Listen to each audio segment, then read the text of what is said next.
नमस्कार. आज आपण बोलणार आहोत एका अशा समस्येबद्दल जी खूप सामान्य आहे पण तितकीच महत्वाची. ती म्हणजे ॲनिमिया. हो, म्हणजे शरीरात रक्ताची कमतरता. असं होतं का कधी की सकाळी उठल्या उठल्याच थकल्यासारखं वाटतं किंवा अगदी थोडंसं काम केलं तरी दम लागतो? हे खूप लोकांना होतं नाही का? पण हे असं वाटणं हे कदाचित शरीरातल्या एका मोठ्या समस्येचं लक्षण असू शकतं. चला तर मग ह्याबद्दलचं आज आपण अधिक जाणून घेऊया. समजून घेऊ की हा ॲनिमिया म्हणजे नक्की काय आहे आणि तो होतो तरी का. अगदी सोप्या भाषेत सांगायचं ना, तर ॲनिमिया म्हणजे शरीरातलं रक्त कमी होणं. बघा, आपल्या रक्तामध्ये लाल पेशी असतात आणि त्यात असतं हिमोग्लोबिन. त्यांचं काम काय, तर शरीराच्या कानाकोपऱ्यात ऑक्सिजन पोहोचवणं. आणि जेव्हा ह्या पेशी कमी होतात, तेव्हा साहजिकच शरीराला पुरेशी ऊर्जा मिळत नाही. अच्छा, मग प्रश्न असा येतो की हे रक्त कमी का होतं? यामागे ना फक्त एकच कारण नाहीये, बऱ्याच गोष्टी असू शकतात. चला पाहूया काय आहेत ही मुख्य कारणं. याचं सगळ्यात सगळ्यात कॉमन आणि महत्त्वाचं कारण म्हणजे आपला आहार. हो, आपण जे काही खातो ना, त्याचा डायरेक्ट परिणाम आपल्या रक्तावर होत असतो. हे बघा, नवीन रक्त बनवण्यासाठी शरीराला काही गोष्टी लागतात, जसं की लोह, व्हिटॅमिन B12 आणि फोलिक ॲसिड. आता विचार करा, जर आपल्या जेवणातच या गोष्टी नसतील, तर शरीर नवीन रक्तपेशी कसं काय बनवणार? बरोबर?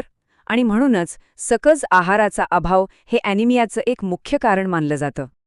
आता दुसरं महत्त्वाचं कारण ते म्हणजे शरीरातून कोणत्याही कारणाने खूप जास्त रक्त वाहून जाणं.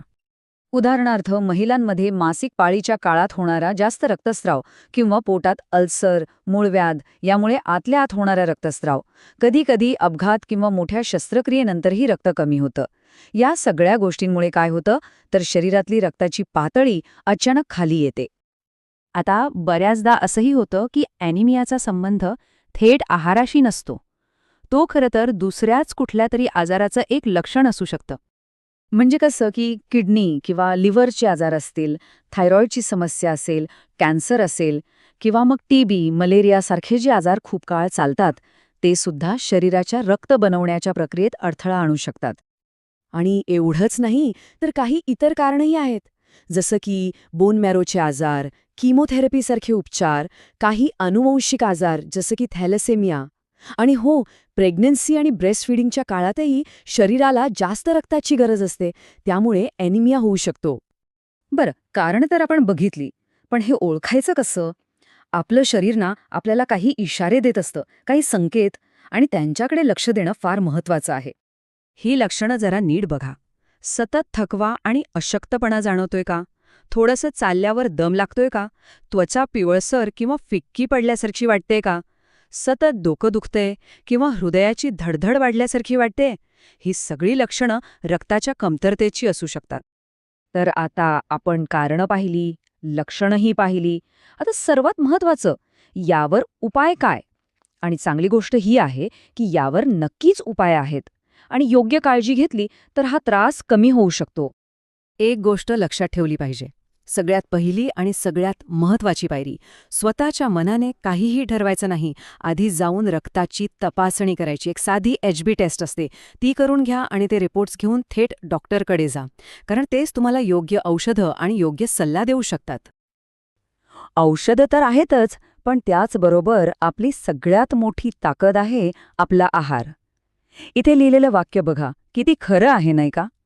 आपण जे खातो ते एकतर औषध बनू शकतं किंवा विष. आपलं आरोग्य पूर्णपणे आपल्या आहारावर अवलंबून आहे. आणि ॲनिमियावर मात करायची असेल तर सगळ्यात महत्त्वाचा घटक आहे लोह, म्हणजे आयर्न. त्यामुळे आपल्या रोजच्या जेवणात आयर्न असलेले पदार्थ असणं खूपच गरजेचं आहे.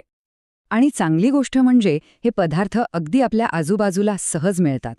पालक, मेथीसारख्या हिरव्या पालेभाज्या, आपल्या सगळ्या डाळी, हरभरे, गूळ, खजूर आणि फळांमध्ये डाळिंब आणि सफरचंद, या सगळ्यांमधून आपल्याला भरपूर लोह मिळू शकतं.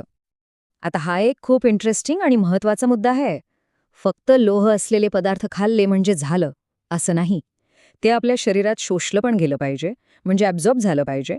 आणि हे काम कोण करतं? Vitamin C. म्हणूनच आपल्याकडे जेवताना डाळीवर किंवा भाजीवर लिंबू पिळायची पद्धत आहे नाही का? किंवा संत्र्यासारखी फळं खाणं. हे लोहाच्या शोषणासाठी खूप मदत करतं. ही खरंच एक परफेक्ट जोडी आहे. तर मग या सगळ्या चर्चेचा सार काय? तर ॲनिमिया ही एक सामान्य समस्या आहे, पण तिच्याकडे दुर्लक्ष करून चालणार नाही.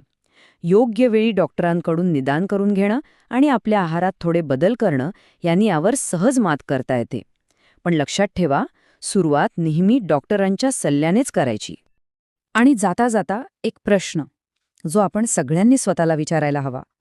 आपल्या ताटातला प्रत्येक घास तो आपल्या आरोग्यासाठी आहे का? कारण आपलं आरोग्य, त्याची खरी सुरुवात आपल्या ताटातूनच होते. यावर नक्की विचार करा.